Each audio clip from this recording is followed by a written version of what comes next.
Hello and welcome back to YSA Back Talk. We've got Mike Mutnansky on the line from WEEI. And Josh, I'll let you start off with the first question this segment. All right.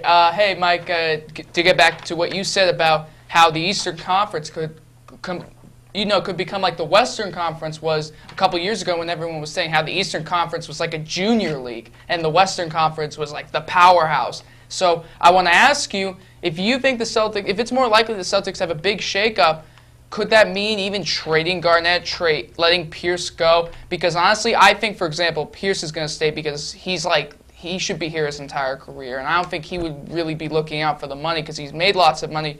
And two, wouldn't that mean the Celtics should go after a max contract opportunity, like maybe go after, I'm not saying LeBron or Dwayne Wade, but maybe a Joe Johnson?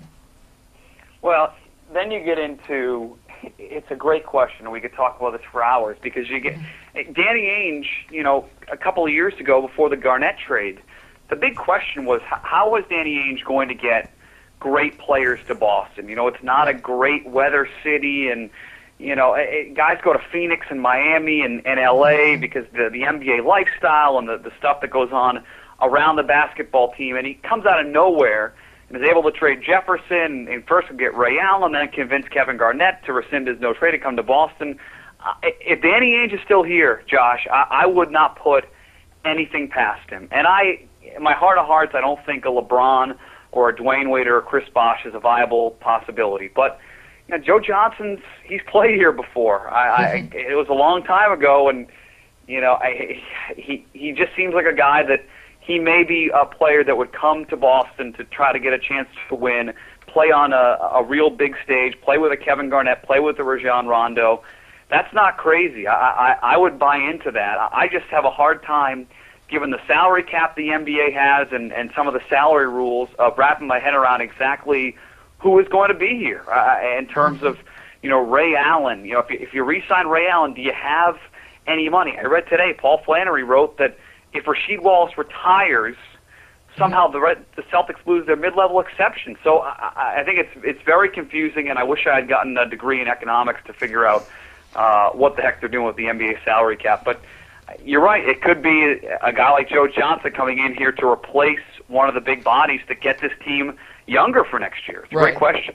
Well, I want to talk about the Patriots for a minute, switching over to football. A few years ago, the NFL agreed with its players that the players would get 60% of all revenue that comes to the NFL. But now, since the economy crashed, the owners are saying, how about we bring that down to somewhere around 50%? And the players are saying, whoa, you still got your big houses, your fancy cars and planes. We don't want that to happen. Now, the Patriots, at the beginning of the offseason, they gave money to Vince Wilfork, Lee Bawden, and you start to think, oh, maybe they're treating their players well. But now they're not giving money to Logan Mankins. They're not offering money to Tom Brady right now, even though he becomes a free agent soon.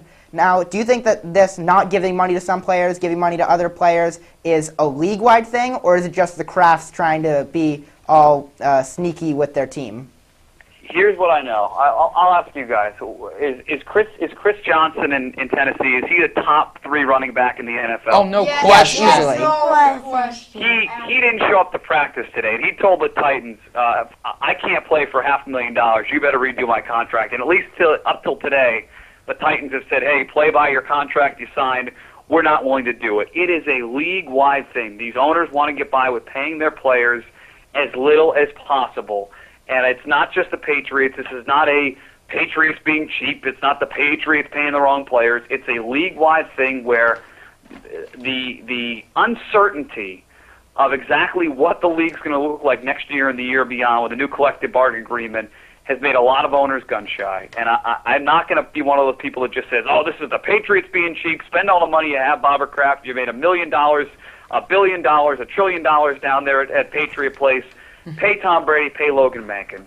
I think it'll get done, but I think that the end part of your question, you nailed it. It's a league-wide thing. Vincent Jackson in San Diego, same situation as Logan Mankins. He gets a letter in the mail that says, hey, you better show up or we're not going to pay you. It's the ownership in the NFL taking a hard stance, knowing they have a humongous battle coming up with the Players Association over salary issues, salary cap, insurance money, deferred payments, the merchandise you said.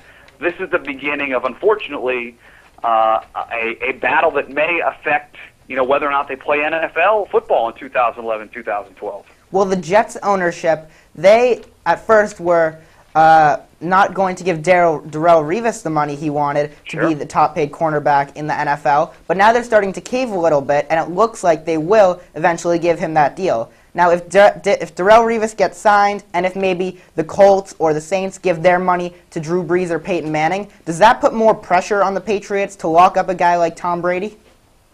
Absolutely puts more pressure, because then they can't point to either internally or externally. They can't point to other teams and say, well, look, they didn't get that player signed yet. The fan base, there will be a revolt if Peyton Manning gets his money, if Drew Brees gets his money, and Tom Brady's left hanging. You make no doubt about it. Patriot fans are passionate, but that is a guy that they will go to the mattresses for. And in terms of the Patriots, until those guys get signed, they have some leeway. If other dominoes start falling here, and certainly the Colts and Jets aren't making this easy by publicly saying we're going to pay our guys, it's making the Patriots' behind-the-scenes stance, seem more negative than positive. But if these guys start getting signed and Brady's looking for a deal and Mankins is looking for a deal, watch out. Then you'll see a very adamant, passionate Patriot fan base saying, hey, give Tom Brady his money. Well, that's all the time we have for today's show. Thanks for joining us, Mike. Guys, great job as always. Look forward to talking to you soon. Thanks a lot. I'm Max Kleiman for Nick, Dylan, and Josh. See you next time on YBA Back Talk.